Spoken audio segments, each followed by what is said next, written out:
Lesson 8, Supplements, Icing on the Cake, Part 2. The next supplement we're going to talk about is creatine. Has anyone heard of creatine? Creatine is one of the most well-studied supplements on the market. Creatine is a natural substance found in the body and in such foods as red meat and fish. Creatine is converted into creatine phosphate in the body, which is involved in the making of ATP, adenosine triphosphate. Why does this matter, you ask?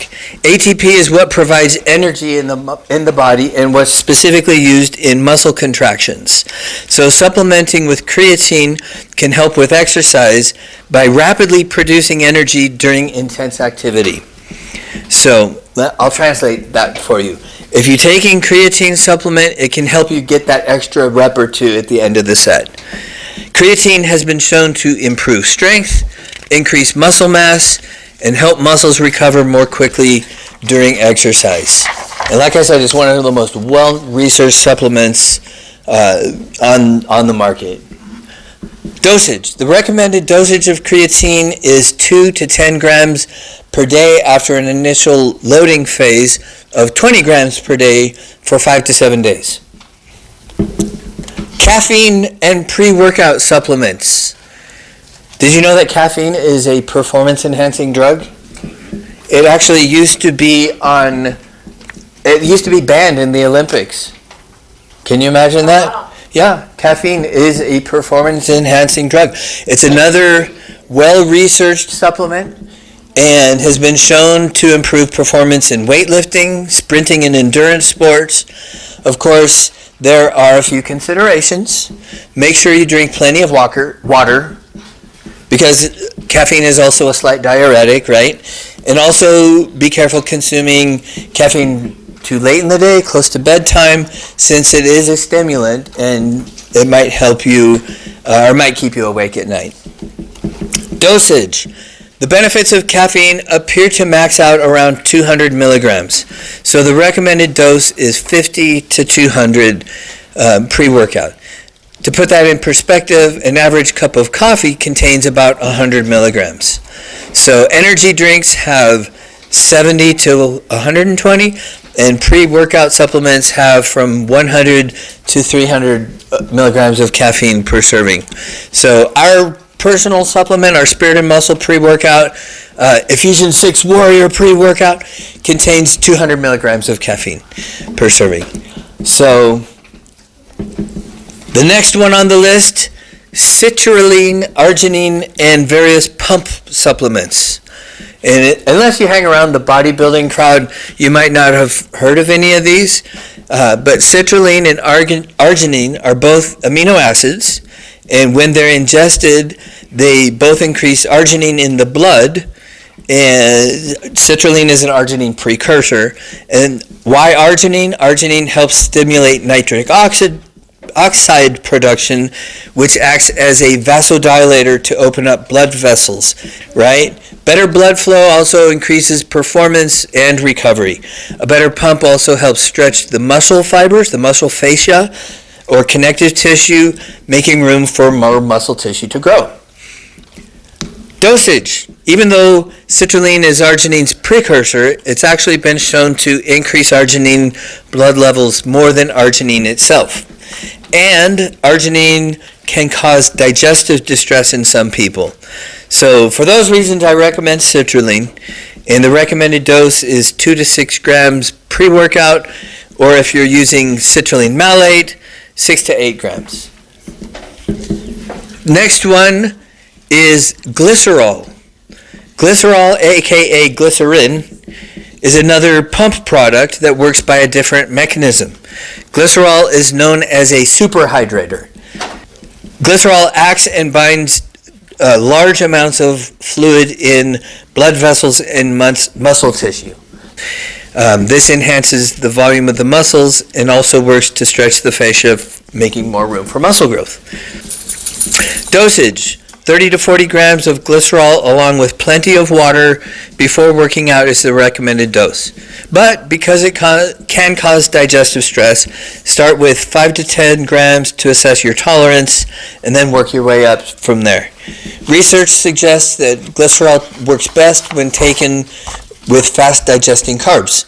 So I recommend taking it with your pre-workout meal 2 to 3 hours before you hit the gym.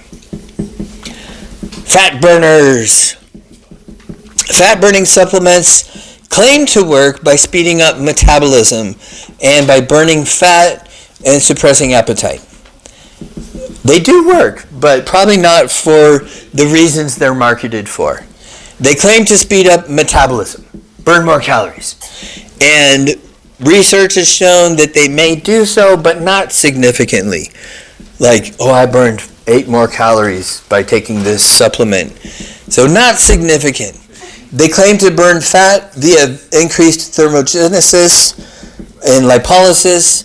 And again, they may do this to a small degree, but the main reason I believe fat burners work is by suppressing appetite and giving you a sense of more energy, right? Giving you a sense of more energy while consuming less calories. So fat burners gets a C on the list.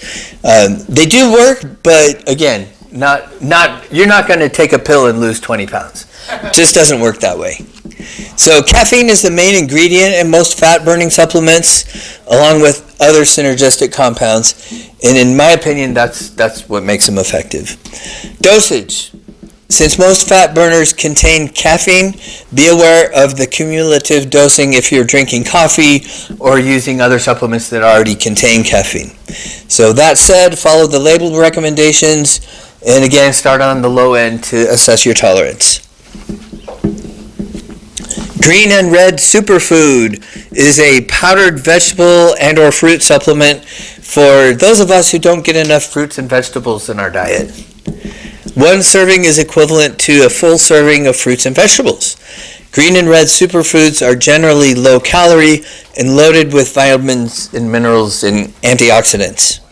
So the dosage is, they usually come with a little scoop, and so the dosage is usually a scoop mixed with 6 or 8 ounces of water or juice. And keep in mind the extra calories if you're using fruit juice. So next, ecdysterone. Ever heard of that? No. Ecdysterone or beta-ecdysterone is a phytochemical found in plants such as spinach. So maybe Popeye was onto something, right?